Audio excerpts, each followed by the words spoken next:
আজ 8 সেপ্টেম্বর সোমবার। দেখে নিন আজকের বাছাই করা 20টি গুরুত্বপূর্ণ খবর। কেউ বলে বেগম, কেউ বলে খালা। লজ্জা লাগে না? নাম না করে শুভেন্দুকে নিশানা অনুব্রতর।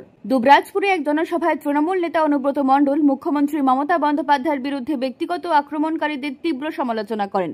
তিনি বলেন, যারা মমতা বন্দ্যোপাধ্যায়কে গালিগালাজ করেন তারা অন্যায় করছেন। অনুব্রত প্রশ্ন করেন, কেন কেউ বেগম, খালা বা ফুফু বলে অবমাননা করেন যখন মমতা সদা মানুষের কল্যাণে কাজ করেন? তিনি বলেন, রামকৃষ্ণ, বিবেকানন্দ, রবীন্দ্রনাথ কেউ কাউকে ঘৃণা করতে শেখাননি, তাই লজ্জা থাকা উচিত এমন আচরণের বিরুদ্ধে। এই মন্তব্যের জবাবে বিজেপি নেতা রাহুল সিনহা অনুব্রতকে আক্রমণ করে বলেন, একজন মহিলার বিরুদ্ধে নোংরা ভাষা ব্যবহার করা মোটেও গ্রহণযোগ্য নয়। তিনি অভিযোগ করেন, অনুব্রত মণ্ডল শুধুমাত্র মমতা বন্দ্যোপাধ্যায়ের শাসন থাকায় জেলের বাইরে রয়েছেন। সভ্য সমাজে তার অবস্থান প্রশ্নবিদ্ধ। রাহুল আরও বলেন, অনুব্রত মণ্ডল থেকে কেউ শিক্ষা নেবে না, কারণ নিজেই অন্যায় আচরণে লিপ্ত। কলকাতার সিনেমা হলে দ্য বেঙ্গল ফাইলস নেই কেন? প্রশ্ন তুলে তৃণমূলকে তুলোধনা দিলীপের। বিজেপি নেতা দিলীপ ঘোষ আবার তৃণমূল কংগ্রেসকে নিশানা করলেন। এইবার আক্রমণের লক্ষ্য হল সাম্প্রতিক মুক্তিপ্রাপ্ত সিনেমা দ্য বেঙ্গল ফাইলস, যা পশ্চিমবঙ্গের প্রেক্ষাগৃহগুলোতে এখনো প্রদর্শিত হচ্ছে না। কলকাতার সাংবাদিকদের সঙ্গে কথা বলতে গিয়ে দিলীপ ঘোষ বলেন, পুরো দেশে ছবিটি মুক্তি পেয়েছে, অনলাইনে সবাই দেখতে পারবে। যত বেশি প্রতিবন্ধকতা তৈরি হবে তত বেশি মানুষের কৌতূহল বেড়ে যাবে। সত্য দীর্ঘদিন গোপন রাখা সম্ভব নয়। 1946 সালের কলকাতার দাঙ্গা নিয়ে তৈরি এই হিন্দি চলচ্চিত্র পরিচালনা করেছেন বিবেক অগ্নিহোত্রী। মুক্তির পর থেকেই রাজনীতিতে বিতর্ক সৃষ্টি হয়েছে। তৃণমূল কংগ্রেস দাবি করেছে, ছবির মাধ্যমে কলকাতার ইতিহাস বিকৃত করা হয়েছে এবং এটি রাজনৈতিক উদ্দেশ্য নিয়ে তৈরি। ট্রেলার লঞ্চেও কলকাতাতে ব্যাপক বিতর্ক দেখা দিয়েছিল। বিশ্লেষকরা মনে করেন, প্রেক্ষাগৃহ মালিকেরা ছবিটি দেখানোর ভয় পাচ্ছেন। এই পরিস্থিতিতে দিলীপ ঘোষের মন্তব্য নতুন বিতর্কের সঞ্চার করেছে। কপাল খুলল সিভিক ভলেন্টিয়ারদের। সিভিক সহ সব সহযোগী পুলিশ কর্মীদের জন্য বড় সিদ্ধান্ত নিল নবান্ন। পশ্চিমবঙ্গ সরকার এবার সিভিক ভলেন্টিয়ার ও অন্যান্য সহযোগী পুলিশ কর্মীদের কনস্টেবল নিয়োগ পরীক্ষায় অংশগ্রহণের অনুমতি দিয়েছে। এর আগে তারা এই পরীক্ষায় বসার সুযোগ পেতেন না।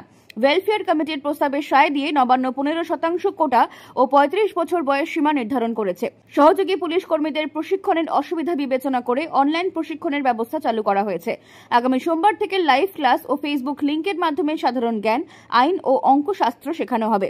ডাউট ক্লিয়ার সেশনও থাকবে। নভেম্বর মাসে অনুষ্ঠিতব্য কনস্টেবল নিয়োগ পরীক্ষায় প্রায় 5000 সহযোগী পুলিশ কর্মী অংশগ্রহণ করবেন।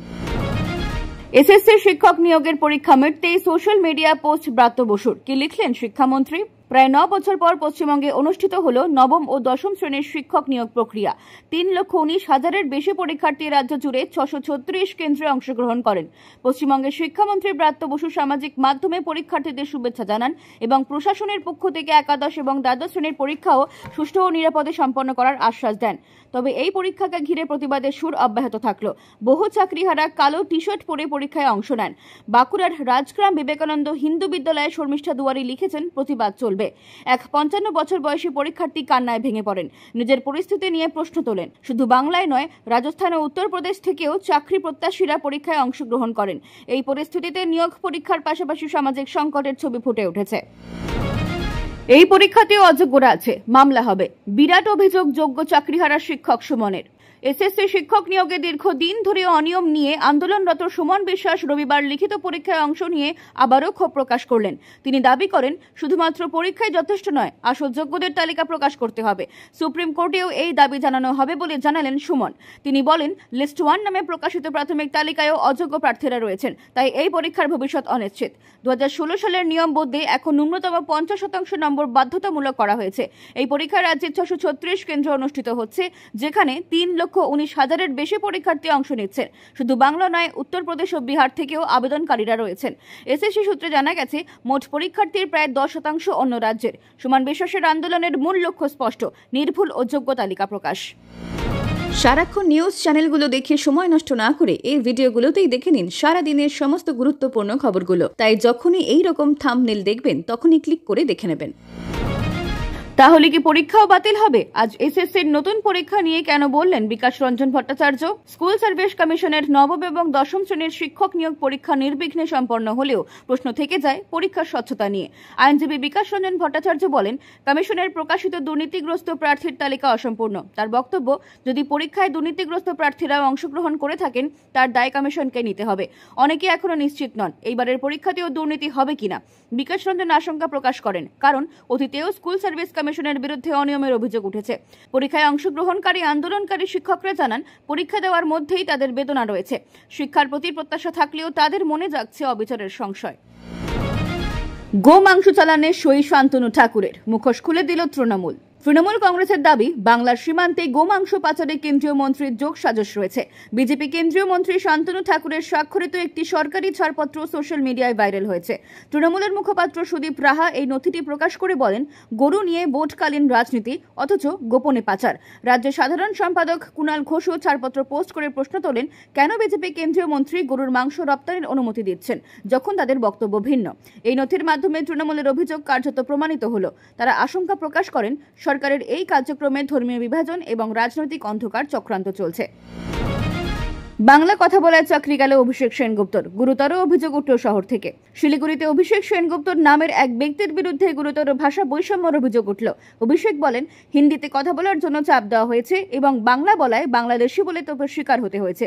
তিনি অভিযোগ করেছেন, সংখ্যালঘু নিয়োগ নিয়ে আপত্তির ফলে নিরাপত্তা কর্মী ছাঁটাই করা হয় এবং তারপর থেকে মানসিক নির্যাতন করা হচ্ছে।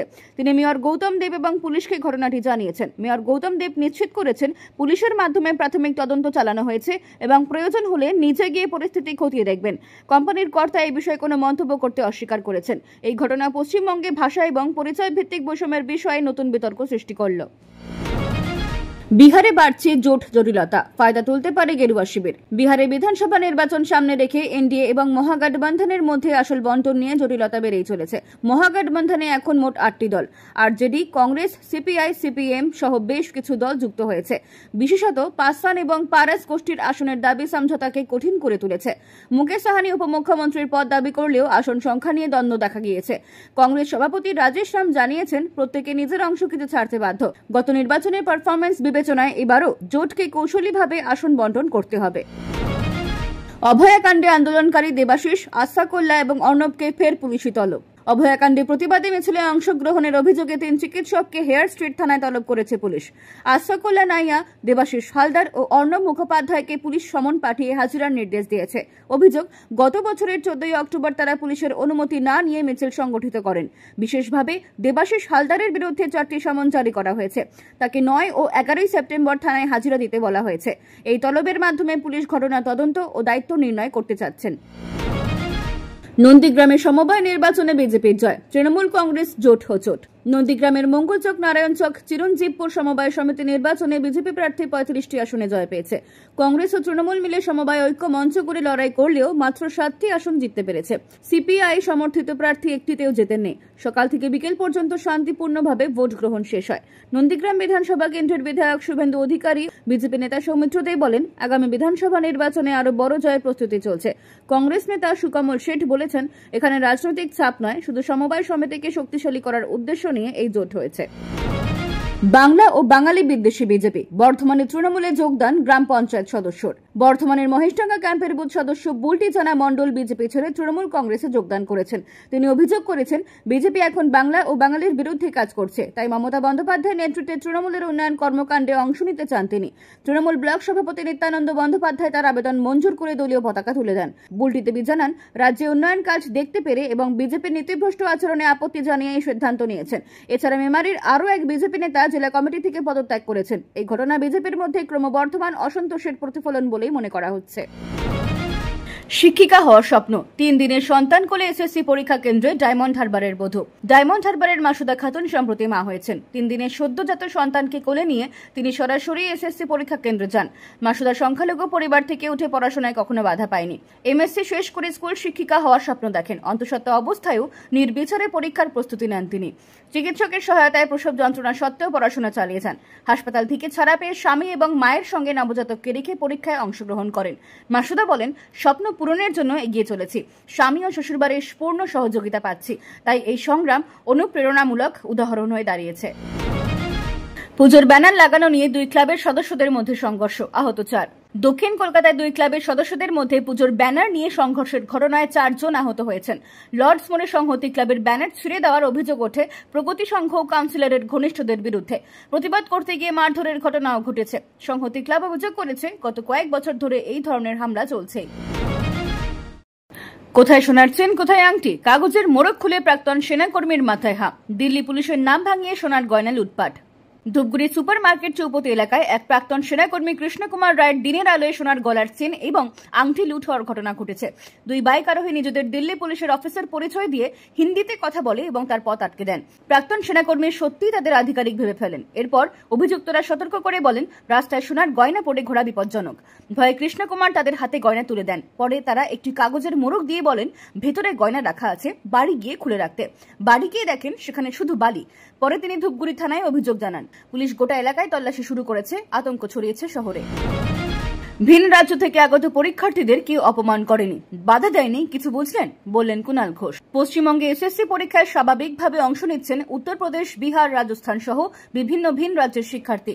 তৃণমূল কংগ্রেস মুখপাত্র কুণাল ঘোষ এই প্রসঙ্গে বলেছেন, বাংলায় এসএসসি পরীক্ষা দিতে কোনো বাধা নেই, কেউ অপমান করেনি, কাউকে বিকৃতভাবে বাংলাদেশি ট্যাগ দেওয়া হয়নি। তিনি পয়েন্টেডলি উল্লেখ করেছেন, অন্যদিকে বিজেপি শাসিত রাজ্যগুলিতে বাংলা সংখ্যালঘুদের প্রায়শই বাংলাদেশি সন্দেহে আটক এবং পুশব্যাকের ঘটনা ঘটেছে। উত্তরপ্রদেশের চিত্রকোট থেকে আসা পরীক্ষার্থী দীনেশ সিং অভিযোগ করেন, দীর্ঘদিন ধরে সেখানে নিয়োগ পরীক্ষা হয় না।